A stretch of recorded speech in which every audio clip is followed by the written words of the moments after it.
बीच आप सबको एक बड़ी खबर सुना देते हैं। बिहार चुनाव से जुड़ी इस वक्त की सबसे बड़ी खबर आपको बताते हैं। बिहार विधानसभा चुनाव में ओम प्रकाश राजभर की एंट्री।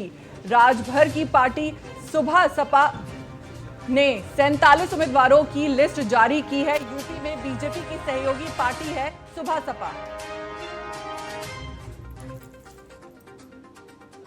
यूपी में बीजेपी की सहयोगी पार्टी है सुबह सपा।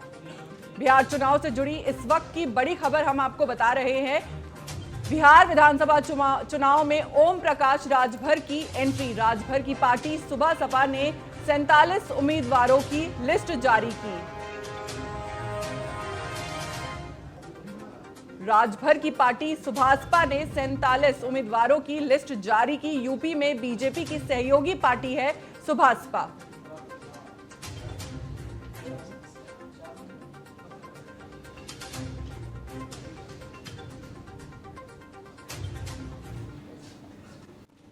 हमारे साथ इसी खबर पर जुड़ चुकी हैं संवाददाता अपराजिता। अपराजिता, आपसे ये जानना चाहूंगी कि ओम प्रकाश राजभर ने 47 उम्मीदवारों की सूची जारी की है, तो क्या ये बीजेपी को चुनौती देने की रणनीति है?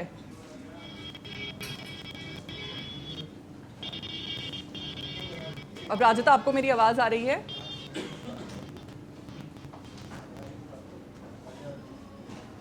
सवाल दोहराइए फौजिया।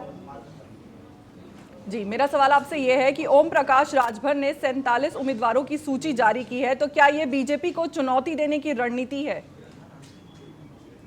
नहीं, ये चुनौती की बात नहीं है फौजिया। देखिए, सीधे तौर पर ये कह सकते हैं कि अभी सभी पार्टियां जो अपनी अपनी सूची जारी कर रही हैं, अपने अपने उम्मीदवारों की लिस्ट जारी कर रही हैं, तो ऐसे में ये सभी बिहार की राजनीति को साधने की कोशिश हो रही है। और क्या पार्टियों की अगर बात करें तो उनकी सूची और उम्मीदवारों की लिस्ट यही बता दी है कि वो अपनी जिस जगह है उसको लेकर के वो आश्वस्त है, और ये दिखाने की कोशिश हो रही है कि उस जगह से उनके जो उम्मीदवार है वो इस सीट को जीत कर लाएंगे। लेकिन ये कहना अभी पूरी तरीके से मुश्किल है कि ये किसको चुनौती दे रहा है, क्योंकि इसमें बिहार में बहुत कांटे की टक्कर है।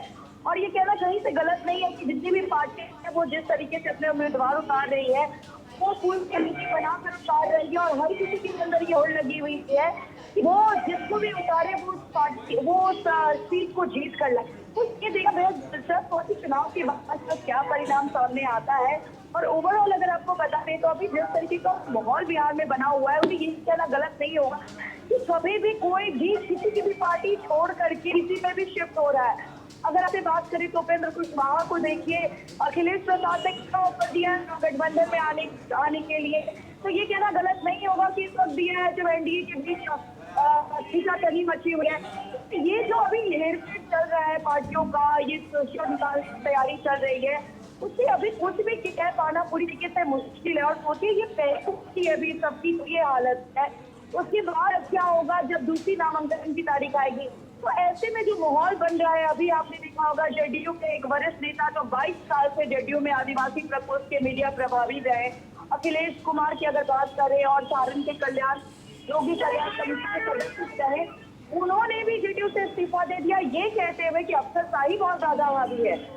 और अभी नीतीश कुमार के राज में जिस तरीके से अफसरशाही है उसको लेकर के किसी भी तरीके के काम नहीं हो रहे बिहार में, तो लोग पार्टी छोड़ लिस्ट भी जारी हो रही है। तो ये कहना गलत नहीं है कि जो पार्टी छोड़ के दूसरे पार्टी में जा रहे हैं वो कहीं ना कहीं अपनी पार्टी की फजीहत उड़ा कर जा रहे हैं। और बिहार में जिस तरीके का भी माहौल है, जनता हर एक पार्टी के हर एक चीजों को बारीकी से देख रही है, समझ रही है। भ्रष्टाचार, अफसरशाही जैसे मुद्दे बिहार में लगातार उठते हुए नजर आ रहे हैं। तो ऐसे में ये छवि खराब कर रही है, तो माहौल बहुत चिड़ा बना हुआ है। क्या किसी भी पार्टी के लिए इतना आसान नहीं होगा दिख रहा है। और जितनी भी पार्टी है, जितने भी लोग हैं, वो अपने उम्मीदवार को उतार कर पूरी एड़ी चोटी का जोड़ लगा रहे हैं ताकि किसी भी तरीके से उनका यहाँ पर पैठ बन जाए। लेकिन ये देखना बेहद दिलचस्प होगा, और ये प्रक्रिया आपको चुनाव के बाद ही पता चल पाएगी कि आपकी जिस तरीके की रणनीति बनाई जा रही है उसका असर क्या देखने को मिलता है फौजिया।